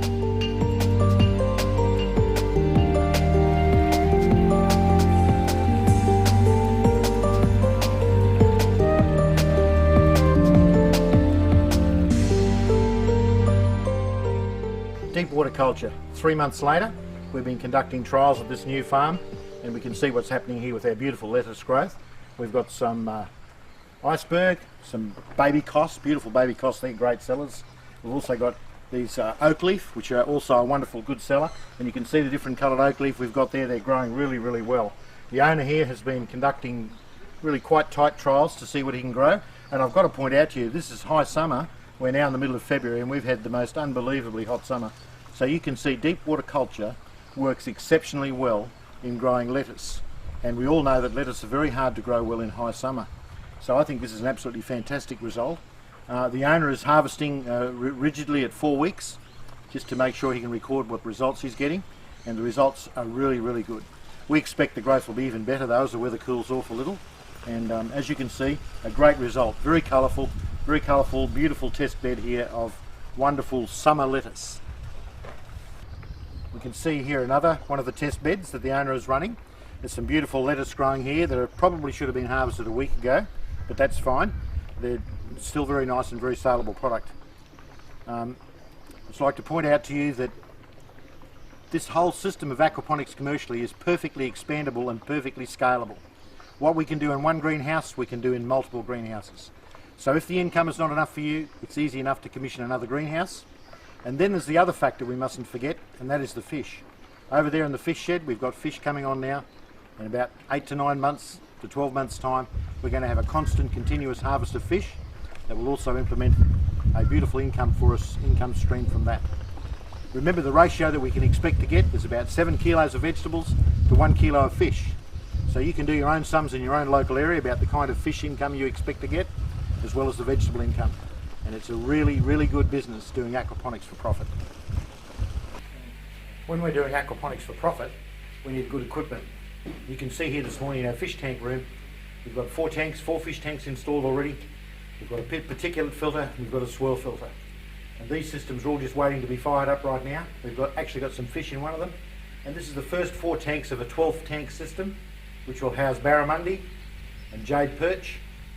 These tanks operate in series. The water is coming from our sump system where the pump is, and is being pumped under pressure up to our tanks and empties into this tank first, passes through this tank, air is added, passes through to this tank, air is added, then the water drains off and goes into our swirl filter, to our nitrification filter, and then returns once again to the growing area with nutrient-rich water ready to feed our plants.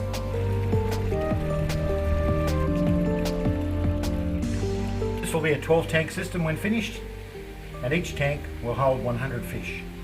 It will grow out to maturity, so that's a 1200 fish system, and that will be complemented on our greenhouse side by a 5,000 hole greenhouse.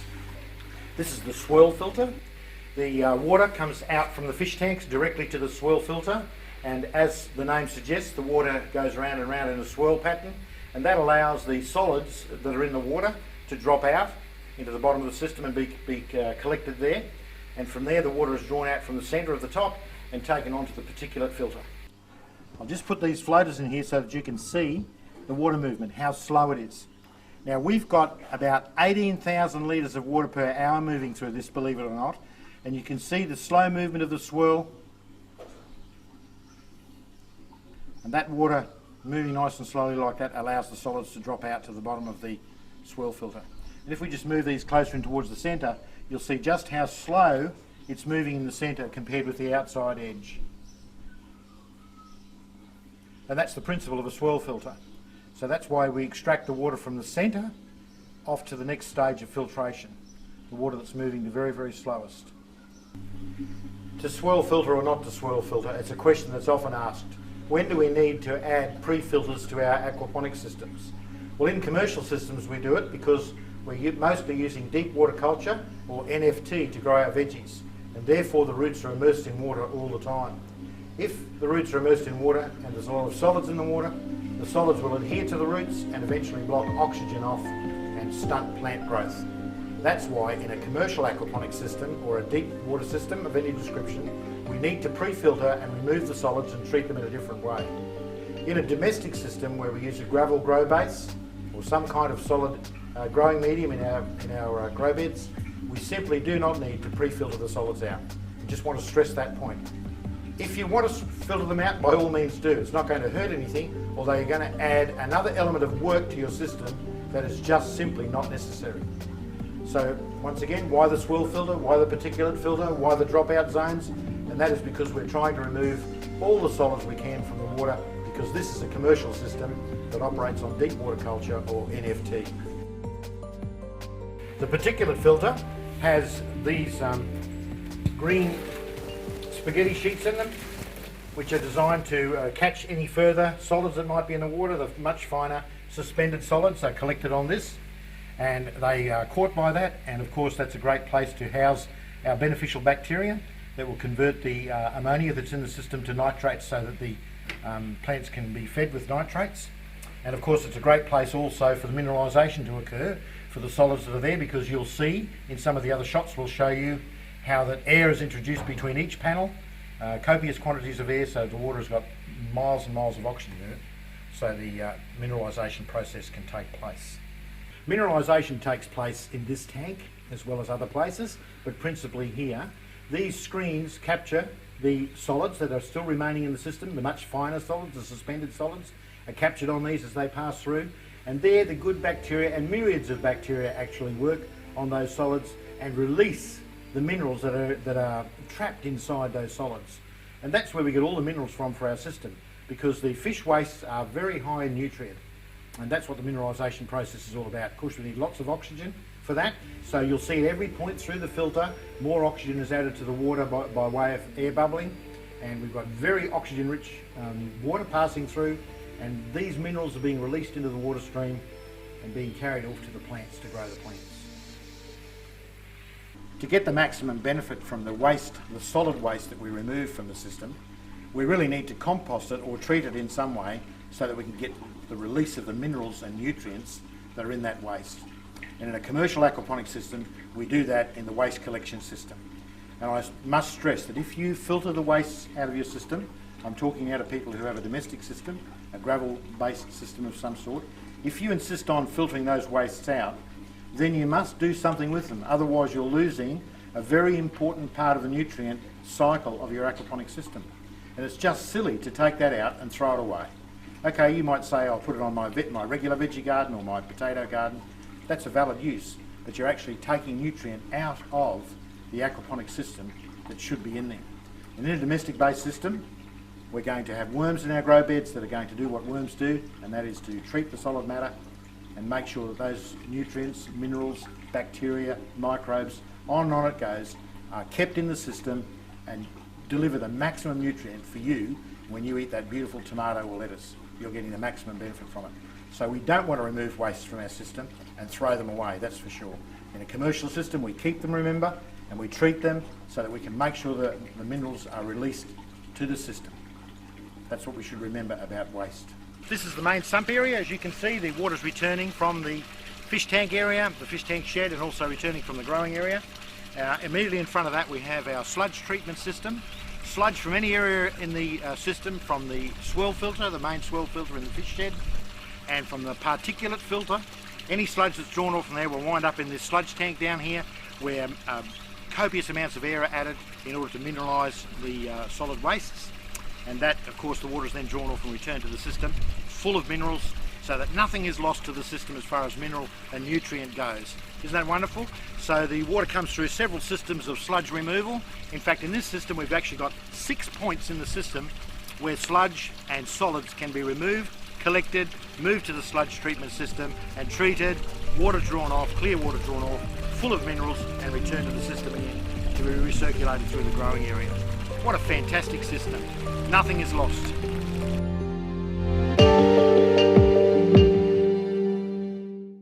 People worry about how we're going to keep the bottom of the fish tank clean. Here's my secret weapon, my special fish tank broom. Well, there's nothing really special about it, it's just this is the broom I keep for the purpose. It's a stiff bristled broom, made of nylon or something or other, and I just use it like this. I just scrub the bottom of the tank with the broom. And I do this about once a fortnight. The fish don't really mind if I go around and give the bottom a bit of a scrub. And what happens with that, it stirs up any old fish food that might be down there or anything like that. And you can see that water starting to get a little bit dirty now. And now I'm going to give the sides a bit of a scrub. We don't want to do it too often because we don't want to stress our fish too much. But we're just going to give the whole thing a bit of a scrub the walls down. And that's it. You can see the water has gone a little bit dirty now, but that's fine. The pump will pick that up. It'll deliver all that stuff into the grow beds. It becomes part of the nutrient chain for our system. And we're keeping the bottom of our fish tank clean. I'll show you another tank. This is our barramundi fish tank. We've got in here about 100 barramundi, little fellows. They're only about 6 inches long or 150 millimeters long. But barramundis are big poopers. They eat a lot of food and they pass a lot of matter. And you can see the bottom of the tank is quite dirty. So we're going to give that its weekly scrub right now. And this will stir up all the food and stuff for fish poo that might be on the bottom of the tank. It'll settle down there. We'll give the sides a quick scrub because we don't want to stress the fish too much, but it's something that we must do. We must give it a bit of a scrub. There we go, that's all there is to it. See how dirty the water's become? That's fine. All the fish poo, you can see the suspended solids in the water now. They'll be picked up by the pump and taken to the grow bed, and there they'll become part of the nutrient chain. You'll see we're running a pretty big pump in this tank. In fact, we're running a 15,000 litre per hour pump because we want to circulate a lot of water for our barramundi. They're a fish that like a lot of water movement.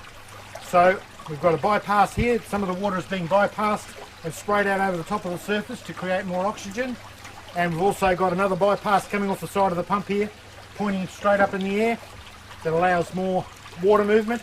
And underneath the water, you can't see it, we've also got another nozzle that points in that direction, so that we have circulation of water underneath that keeps everything moving. We do that especially for the barramundi because they like a lot of water movement and they like clean water. Doesn't look too clean at the moment, but in about an hour's time, all that stuff that we've stirred up will be in the grow bed, being part of the nutrient cycle, and the water will be nice and clean again, full of oxygen, lots of water movement, very happy barramundi.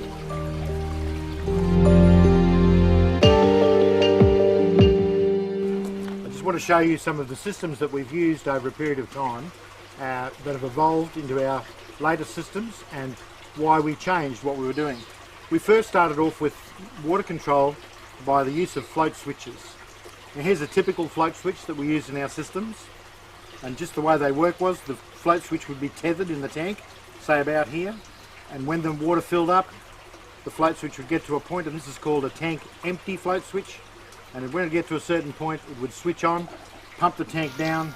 When it got to a certain level it would switch off and then the water would fill up again.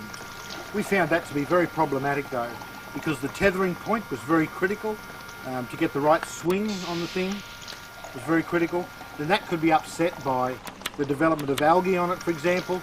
We would find that it would change and then the thing wouldn't switch on or it wouldn't switch off, and there were many occasions we had flooding of the fish tank and loss of water, and sometimes the opposite would happen. It would get to the bottom and it wouldn't switch off, and then it would pump the entire tank dry. So we were getting tired of those kind of incidents happening, so we switched from that and we went then to timers. And here's quite an elaborate timer.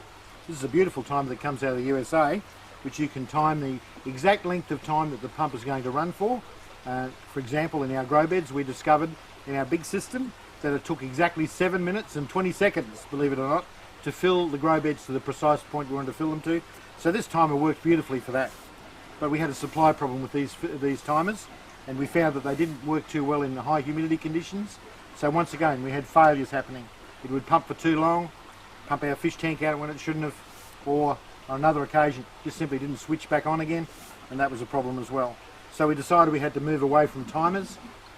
It was another possible fail point. And our quest has been to try and eliminate fail points in our systems. Now, I'm not saying you can't build a system by using timers or by using float switches. You can. We had systems running for months like that. But in our quest to eliminate fail points, we decided we'd move on from that to something better.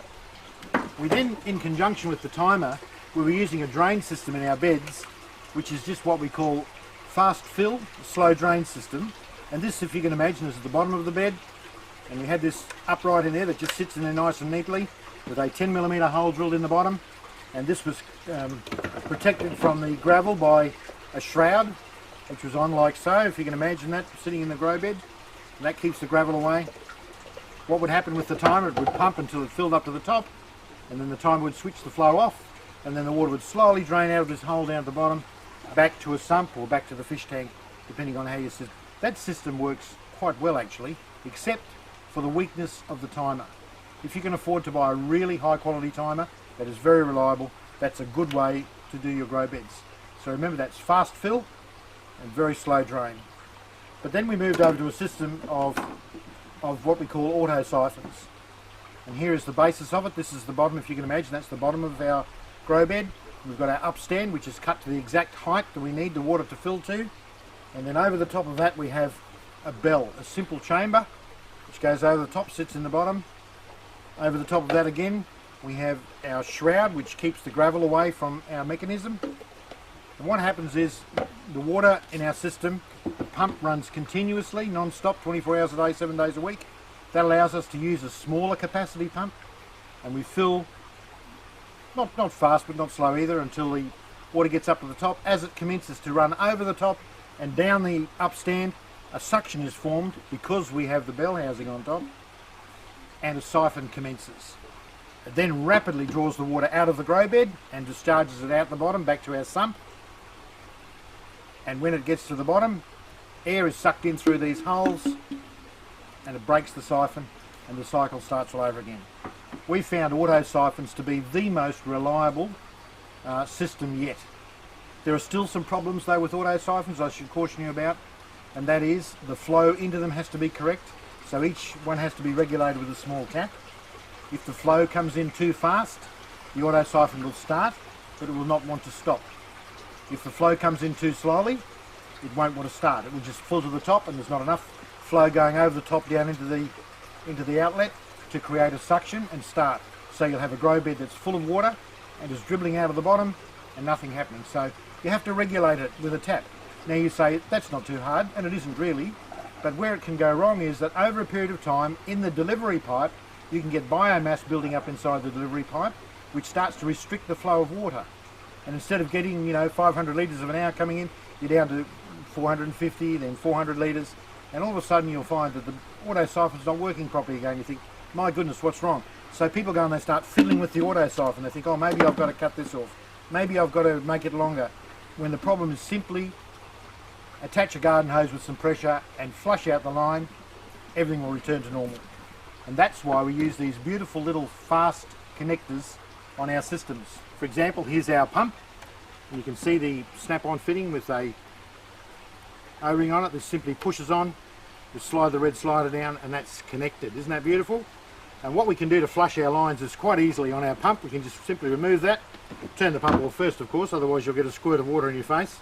And we just hook a garden hose to it, and we can put some high pressure water through our line to clean out any biomass, and you'll find that your auto siphon will return to normal operation. Auto siphons are pretty much foolproof, provided you keep things nice and clean and make sure you do some regular maintenance on your system. The setup of the auto siphon is really very simple, and if your auto siphon stops working, for example, if it is either starting and won't stop or stopping and won't start, then the problem is not solved by fiddling around with the auto siphon itself. It's almost always something to do with the pipework external to it. Here's another little addition we've put on the auto siphon, and that is a breather pipe. So if you can imagine this, here's our delivery pipe that is taking the water back to our fish tank. Here's the auto siphon with the bell over it. Inside our grow bed is here. If you can imagine it here, this is outside our grow bed. What will happen here, that when the auto siphon starts, the water will flow down away to our fish tank or to our gathering sump. And when it gets towards the end, particularly if you have a long run here, the auto siphon needs to suck some air back into the line in order to break. So that's why we've put this additional breather on the end here, which will allow that to happen. That's an important thing, to make sure that air can get back into the line. Some people try and set up their auto siphon and they wind up with this delivery pipe running uphill.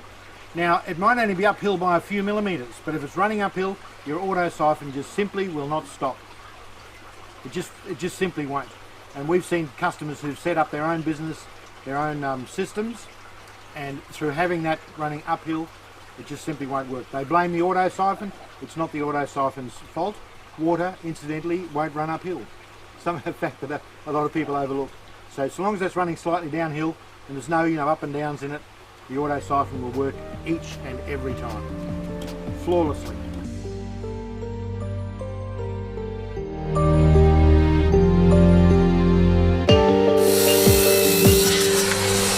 We're at Yandina this morning installing a homestead kit, a modified homestead kit. We'll see a little bit later on. We've got a commercial fish tank over there that gives us a greater variety of fish we can keep. We can petition it and do all sorts of things like that. But first of all, I want to show you the sumps we're putting in at the moment. We're fitting up the sumps. You can see them here. They're 585 litre sumps, and this is so we can install our chop system. And the chop system, of course, stands for constant height one pump. But in actual fact, we have two pumps, so we've got some redundancy in the system. We'll have one pump in each sump, and that will pump back via these pipes here. If we can just swing to the pipes, you can see the 25mm PVC pipes, which will bring the water back from the sumps via the pump. And you can see the 90mm pipe, which will carry the water from the fish tank by gravity to the grow beds. So that's how we achieve that. So you can see the layout here now. We've got our sumps laid out, and on top shortly we're going to fit up 4 grow beds on top that will receive the gravel. This is just river stones, which is very nice because it's round and it's nice and soft on your hands. You can see there's a lot of clay content in it there and amongst it. That will actually wash off. I don't believe in washing the gravel, because in washing the gravel before you put it into your grow beds, you lose a lot of good nutrients that might be in that soil. The soil that's clinging to the gravel. But as we circulate the water for the first week, the water will become very dirty because this will get washed. But believe it or not, all this dirt will wind up in the bottom of the grow beds, back in the bottom of the grow beds, and will remain there to form a nice ecosystem. Actually, it'll turn into a beautiful ecosystem eventually.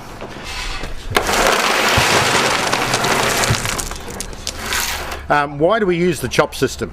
Well, this has come about because we want to get to a situation where we can use the absolute minimum of power to move the water around. Because an aquaponics system is a perfectly natural system, except for the reason that we have to move the water, and we can only do that with pumps of some sort or another. So over a period of time we've strived to get our pump down, our pump size down, pump size down, pump size down, so we can get to a very minimum. And this is the way we've achieved it, by having the water flow in one direction is done by gravity, and in the other direction it's removed from the sumps back to the fish tank by the smallest possible pump. Now in this system, as I said earlier, we've actually got 2 pumps, but we only need to use one. The second pump is really just a standby pump for redundancy purposes, but we only need to use one, and the pump is actually only a 60 watt pump, moving 4,000 litres of water per hour it's capable of. So you can see we can have a good water flow with a minimum of fuss. Originally our systems had 2 pumps in them all the time. One was required to move the water out from the fish tank and one to move it back, and we quickly discovered that that was just a waste of energy. So that's why we do the chop system. In this beautiful tank we have aeration at the bottom in our commercial tank here. You can see in the middle we've got 2 areas where any solids that are not picked up by the system and moved out to the grow beds will be gathered up and can be disposed of later. And we've got an upstand pipe here that will allow us to draw the water from the bottom of the fish tank by gravity out to the grow beds, and the water of course will come back from the grow beds by the use of the very small pump that we've got and go into the top of the tank. So therefore we've got good water circulation going through the tank, and we're moving the water backwards and forwards at all times with the minimum of energy requirement. Now it's absolutely imperative that at the grow bed, where the entrance comes into the grow bed, where the water is delivered, all those grow beds must be absolutely level, because quite logically, if one grow bed is say 10 or 15 millimetres lower than the other one, it will receive, the lower one will receive the majority of the water. We've actually got a connecting pipe here. See this 40mm pipe running along here? That connects the two sumps together, and that's a balancing pipe to keep both. That's to keep both the sumps at the same level, and that's how we can run only one pump. We only need to run one pump because the water will drain from this two grow beds into that sump, and that two grow beds into that sump. But the water will be balanced between the two, so the water will flow from one to the other, and that way we'll always have a balanced system. If the grow beds are perfectly level, then you're going to have even distribution of water. You can solve the problem to a degree if you have not got them exactly level by introducing a ball valve or some kind of tap on the outlet so you can adjust the water, but that's additional expense. If you take the time in the first place to make sure that all your grow bed inlets are perfectly level, then you won't have a problem. In the development of our chop system, another important aspect was the pump size. When we did the old system of rapid fill and slow drain, the idea was to move the water out very quickly from the fish tank and distribute it to the grow beds nice and evenly. And we would do that, say, in about 7 or 8 minutes with the big pump. And that big pump was a 15,000 litre per hour pump, which drew 400 watts of power. Okay, it was only on for 7 or 8 minutes, then it was off for 40 minutes. So the power consumption wasn't all that bad. But when we moved to chop, it meant that we were filling slowly and draining rapidly. So we were running the pump 24 hours a day, 7 days a week, which allowed us to move to much smaller pumps. Now on that same system, we now use a 3,500 litre per hour pump, which burns this particular brand 100 watts. You can get some very good quality German-made pumps that will do the same job and only burn 30 watts. But the trouble is the cost of the pump. For example, this pump is a $125 pump.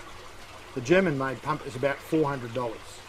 So there's always a trade-off. When you're building an aquaponics system, are you prepared to pay a little bit more in power and a lot less in the pump, or do you want to buy a really good pump and pay less in the power? If you're running this pump, for example, 100 watts, on the current electricity charges in Brisbane here in Australia, that would cost me around about, in a year, about $120 a year to run that pump. So in my book, that's still very acceptable. Of course, obviously, the ideal aquaponics system, we wouldn't have a pump at all, but we've not found a way to do that yet. So there you go, that's the story on pumps, and another reason why we wanted to move to chop was to actually cut down the size of the pump. We actually went to the extreme with one system in testing it, and we ran a system on a pump that only moved 1,000 litres of water per hour. And we found, unfortunately, after a while, when we started to have little bits of biomass developing in the pipes and all that sort of thing, the velocity of the water and the volume of the pump was not enough to keep the system going. And we found that we had grow beds stopping, the auto siphons weren't starting, and all those sort of problems. So we've had to bring the size of the pumps back up again to a level where the thing will function and continue to run with a minimum of maintenance. On the really small pump, the buy cost was cheap. It was only about $120 again, and it would have only cost us about $60 or $70 a year to run. But I think it's a good trade-off in buying the bigger pump and making sure that you've got plenty of water flowing through the whole system. Because not only are your plants happier, because you're delivering the nutrients around the place much better, but the fish are also happy. Remember, it doesn't matter what species of fish they are. Fish are very happy when there's a lot of water movement going on, and you're not going to get any dead spots in your system. You're continuously changing the water over, moving it through the grow beds and back into the fish tanks again. And that's what the chop system is all about, being able to do all that with a minimum of power consumption. For fish species like barramundi, for example, they like a lot of water movement and a lot of water clarity and a lot of oxygen in the water. So you need to turn the water over much more rapidly with barramundi, for example, than a fish species like tilapia, which are much more forgiving of not so good water quality. So it pays to have a bit bigger pump than you think you need. And that's a rule of thumb. Thousands of litres per hour is the same as the thousands of litres of water you have in your system, or gallons per hour, gallons of water, same rule of thumb. Don't skint on the pump. The good thing today is we can buy these cheap pumps. They come from that faraway place. We can't mention the name. But what we do now with all our customers is we send them 2 pumps. So they've got one on standby for a backup pump in case something goes wrong with the first pump. By the way, we find this brand of pump, we've got clients who've been operating now for 18 months, not a problem. They operate beautifully, very reliable. But once again, they are a mechanical device, so any mechanical device is subject to failure. And you've got to keep that in mind when you're setting up your system. So just to give you some rules of thumb, if you have a 1,000 litre system, in other words your grow bed, your fish tank and the volume of water you have in motion at all times is say about 1,000 litres or 250 gallons, you can get away with a pump that's only 2,000 litres per hour. 2,000 litres is about 500 gallons roughly per hour, that capacity. If you move up to a system that's got 3,000 or 4,000 litres of water in it, then in my opinion you need a pump of about 4,000 litres per hour. So roughly the number of thousands of litres per hour is the same as the thousands of litres you have in the system. So in other words, it's capable of changing over the entire water once every hour. Now some people might think, oh, you know, you could argue about that. But look, we've found with experience that that works and works really, really well. So why not do it that way? It's very important to clean your pump regularly. I clean my pumps once a week, regular routine. I pull the pump out while it's still going. I take the slider off, let a bit of water run through rapidly and take the filter off, the filter thing off, give it a good bump on a piece of wood, clean anything out of it, because if you've got species like jade perch or tilapia that like to eat vegetable matter and you're feeding them old lettuce and stuff, you'll find a lot of it will be stuck around here. You can wind up with problems with your filter completely blocked, your pump grinding away, not moving any water, and someone rings me up and they say, my auto siphons aren't working. There's nothing wrong with the auto siphon, they haven't cleaned their pump for the last 3 months. So regular routine, once a week, clean your pump. It takes you about 2 minutes. Snap the filter back on, back in the water, and away it goes. Another easy way to clean your pump is just use a banister brush. You know, like the brush that comes with your dustpan and broom that you use in the house, and just give it a quick rub while it's underwater. Just underwater, bit of a quick rub, and that will help remove any of the debris or fish poo that might have built up on around the cleaning grill here, and will actually send it up the pump through the pipes and into your grow bed so the worms have got something to eat. So that's a good tip to get rid of the dirt around your pump.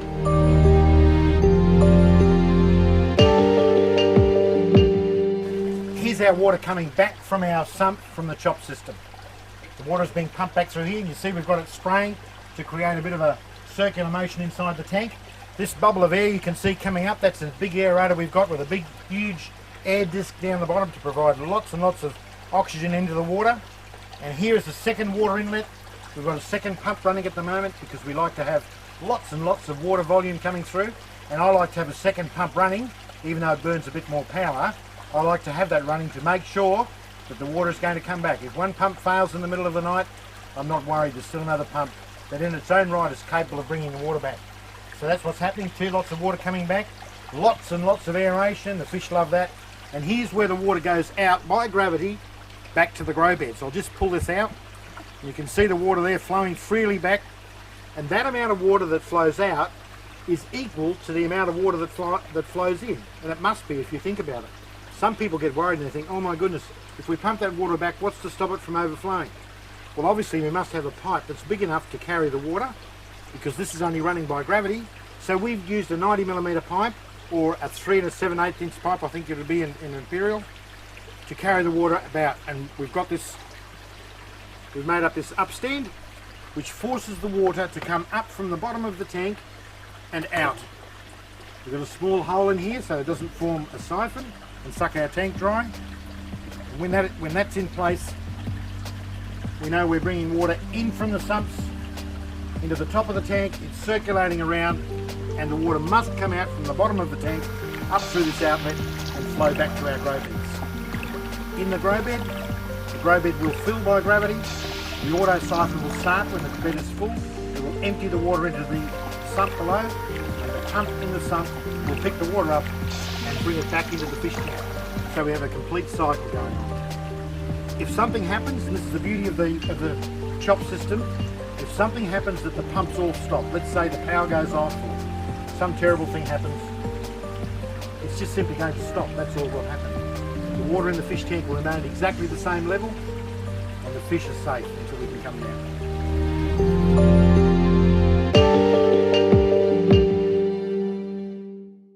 You simply cannot have too much air going into the water in your system. Most fish kills in home aquaponics systems are caused by some failure in aeration in the system, and that can be caused by the pump stopping, no water circulation, your aeration system failing, all sorts of reasons. So don't be afraid to add more air than you think is necessary. You see in this big tank with our water coming in from the sump, The action of the water splashing on the surface, that adds oxygen to the water. The action of our big disc aerator in this big system is just a wonderful thing to add oxygen to our water. It's really important for your fish, for their health and their happiness, to have good water circulation in your tanks. Some people will say to you that's why you should have round tanks, and there is some truth in that. But if you have rectangular tanks, you just need to make sure that you've got plenty of water movement. And you can see we do it here in the first place by bringing our water into the system and causing a current to be formed by that. If you've got a fish like barramundi, for example, that particularly like water current, then I'd go to the extreme of putting another pump down inside the tank somewhere to move water around inside and make sure there's plenty of water movement. And that is why, personally, for backup systems, I prefer using a pump as a backup system rather than just an aerator, because the pump moves water, and it's very important to keep water moving all the time. That way you eliminate any dead spots. When you're adding oxygen to the system by the water coming into the tank, you want to make sure that that water that's fresh with fresh oxygen is moved right around in the tank, everywhere, distributed evenly, so the fish can all gain a benefit from it. You don't want any stagnant areas in your tank. So water movement is of paramount importance to the health and happiness of your fish. Aeration, how does it take place? Oxygen and carbon dioxide exchange at the surface of the water. Oxygen is added at the surface and carbon dioxide comes out. So this is why we have a bubbler, because while we're producing these thousands and thousands of little bubbles that are coming up through the water, they're travelling up through the water. So if you can imagine each bubble a little globe in itself, inside is air and outside is water covering the entire surface. So you've got a big surface area for this oxygen to go out from the air and the carbon dioxide to travel in to the airspace and be taken out to the atmosphere. So if you can get a myriad of bubbles like we've got here, see this terrific big bubbler going on, pumping litre upon litre of air into the system and travelling up through the column of water. As it travels up, these thousands of little bubbles exchange the oxygen and the carbon dioxide, and so you're giving your fish beautiful maximum dissolved oxygen in the water. So don't be fooled into thinking that it's just going to happen by itself just at the surface. The surface is not enough. It would be enough, for example, if we had the same number of fish in a huge dam of acres in size, because then there's enough surface area for the natural exchange to take place. But when we have fish living in a compacted area, like in a tank, we must provide aeration to the water. And the best way is plenty of oxygen going into a good membrane, fine membrane, to produce a fine bubble system, like we have here. You can see it's massive, the amount of small bubbles that are travelling up there and causing oxygen and carbon dioxide to be exchanged and giving the fish beautiful, healthy, plenty of oxygen water. Now the benefit also flows onto the plants, you've got to remember, because this water that's absolutely loaded with oxygen is now going to flow out of our tank system. It's going to go to our grow beds, and there we've got water going. It's going to surround the roots of our plants with loads and loads of oxygen in it to start with. Then when our grow bed drains, we're going to suck air down through all that lovely gravel, and we're going to have lots and lots of oxygen delivered to the roots again. So it's an ongoing process. By moving water and by moving air, we're creating absolutely ideal systems, just like you'd find in that mountain waterfall with the beautiful little lake below and the lovely fish growing in there in a beautiful pristine condition. We're doing exactly the same thing at home here in our own backyard.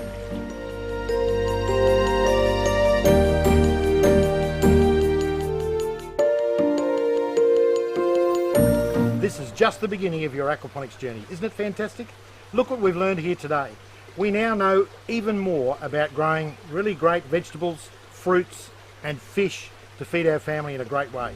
We're all learning, we're all on this path together. I want to encourage you